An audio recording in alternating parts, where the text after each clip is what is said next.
윤석열 후보가 전두환 전 대통령과 관련된 발언을 해서 논란이 조금 일고 있는 것으로 보입니다. 사실 저는 1984년에 대학에 입학해서 전두환 정권 시절에 대학을 다녔습니다.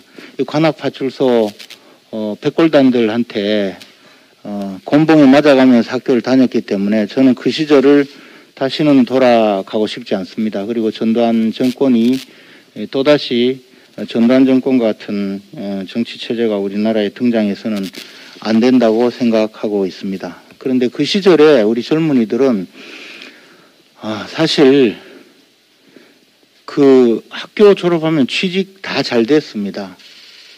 그리고 강남의 아파트 누구든지 주택청약저축 가입하면 주공아파트, 주택청약예금 가입하면 민영아파트, 아파트 당첨도 쉬웠습니다. 그리고 10년 정도 저축하면 누구든지 강남아파트 살 수 있고 그렇게 희망이 좌절된 시대는 아니었습니다. 적어도 먹고 사는 문제에서만 말입니다.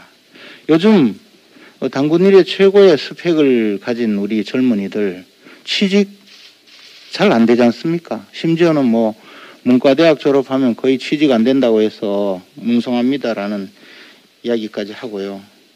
아파트, 집 장만하는 문제, 이 문재인 정권 들어와서 전부 2배 이상 올려놨습니다. 최근에 시세를 보니까 서울 강남에 20평대 아파트 다 30억 넘습니다. 여러분 30억 그 돈이 보통 금액이 아닙니다. 100만 원씩 저축하면요. 250년 걸리는 돈입니다. 250년 따져보니까 지금부터 250년 전이면 1771년 아닙니까? 1762년에 정약용 선생이 태어났으니까 1771년이면 정약용 선생 10살 때입니다. 20살에 정약용 선생 과거시험 합격해서 귀향도 안 가고 월 100만 원씩 꼬박꼬박 저축해도 올해까지 30억 못 모읍니다. 10년 더 해야 돼요. 그 정도 돈입니다. 그런 시대를 만들어 놓은 문재인 대통령, 부동산 정책을 엉망진창으로 만들었기 때문에 이런 일이 벌어진 것 아니겠습니까? 그러면 지금 부동산 정책, 경제 정책 담당한 사람들이 누굽니까? 장하성, 김수현 그분들 아니에요? 이 삼류 지식 장사꾼들, 그 돌팔이 경제학자들입니다. 그런 사람들 데리고 부동산 정책 한다고 지금까지 해서 나라를 온전히 망쳐놨지 않습니까? 탈원전 정책은 또 어떻습니까? 영화 한 편 보고 지금까지 고집불통으로 밀어붙여서 우리나라 원전 생태계를 완전히 망쳐놨습니다. 전두환 시대 때는요, 하다못해 군사정권이어서 자기들 경제에 모른다고 해서 경제정책만큼은 대한민국 최고 인류들에게 맡겼습니다. 김재익 당시 경제수석에게 경제는 당신이 대통령이야. 그랬다는 유명한 일화가 있지 않습니까? 그때 나온 책이 과천청사에 불이 꺼지지 않는다였습니다.